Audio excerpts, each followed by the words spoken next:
Biaya ke Taiwan katanya 60 juta, tapi faktanya banyak teman-teman yang habis 80-90 juta. Nah, pemerintah ini heran ya, dari dulu setiap kali ada kebijakan yang katanya mempermudah dan meringankan biaya TKI, faktanya naik berkali-kali lipat. Berikut faktanya.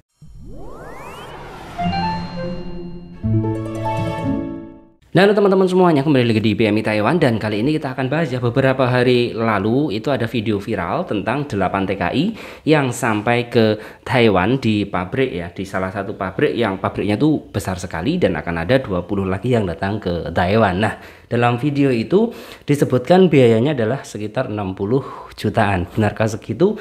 Faktanya lebih dari itu. Kenapa? Karena kalau pabriknya itu bonafit banyak lembur, pasti para orang yang menyalurkan job itu akan minta biaya tambahan lebih. Nah, untuk teman-teman semuanya, kenapa sih biaya menjadi TKI sekarang itu kok semakin mahal gitu ya? Yuk kita flashback ke belakang dulu ya, dengan program yang sekarang yang katanya itu berpihak kepada TKI. Kita akan flashback ke belakang dulu. Nah, teman-teman ingat zamannya sebelum Pak Nusron Wahid. Nah, tahun 2013-an dulu, 2012 2013 itu biaya menjadi TKI khusus formal itu cuma 21 juta. Nah, itu udah mahal waktu itu. Bahkan waktu itu untuk berangkat jadi TKI itu harus hutang sana sini karena memang biaya segitu tuh mahal sekali. Nah, di akhir 2013 2014 itu ada kebijakan dari zaman segitu tuh Pak Nusron Wahid kalau nggak salah. Nah, ada kebijakan yang intinya kebijakan itu juga akan meringankan beban TKI. Nah, setelah kebijakan itu berlaku, biayanya berapa jadi TKI? Itu kisaran 31 juta rupiah. Naik. Setiap kali ada kebijakan dari pemerintah Indonesia, biaya menjadi TKI naik jadi 31 juta rupiah, 28 sampai 31. Nah, itu bertahan agak lama. Kemudian beberapa waktu lalu naik dikit hingga hampir menyentuh di angka 38, 39. Jadi ya tiap saat itu naik 36, 37, 38, 40. Nah, setelah sekarang ini ada kebijakan zero cost kemarin, waktu kebijakan zero cost itu bergulat ya, itu naiknya sampai 40 juta untuk menjadi TKI ke Taiwan. Nah, sekarang tidak lagi viral berita-berita tentang zero cost yang dicanangkan pemerintah untuk meringankan beban TKI. Sekarang jadi TKI itu biayanya ringan sekali, murah sekali, 60 juta itu ya untuk jadi TKI ke Taiwan. Bahkan lebih ya, ada teman-teman yang cerita ke saya, kamu habis berapa? 70. Kamu habis berapa? 80. Bahkan ada yang nyampe 90 juta itu untuk menjadi TKI di Taiwan. Padahal bekerja di Taiwan itu ya tahu sendiri kalau pabriknya nggak ada lembur. Kapan mau balik modal uang segitu gitu ya?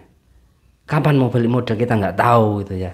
Jadi untuk teman-teman semuanya, kenapa sih kita para TKI yang selalu jadi sasaran gitu ya? Berdalih meringankan beban untuk menjadi TKI, diadakan pinjaman sana sini untuk kita semua agar bisa jadi TKI, tapi biaya TKI kok semakin melambung seperti ini. Itu sebenarnya siapa sih yang salah? Pemerintah Indonesia kah? Atau pihak Taiwan kah? Atau ada unsur-unsur lain yang membuat biaya menjadi TKI setinggi ini gitu? Jadi ya berharap aja ya, kita berharap semoga ke depan biaya menjadi TKI itu bisa ditekan sampai semurah mungkin. Karena ya teman-teman tahu sendiri, TKI itu ladang yang luar biasa ya.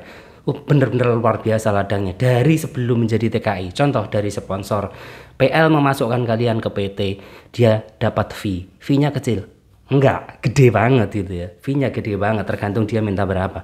Kemudian dia dimasukkan PT memproses, dapat fee, dapat lah gede banget juga gitu. Nah, setelah itu ke agensi dapat fee, ya jangan tanya lagi gitu.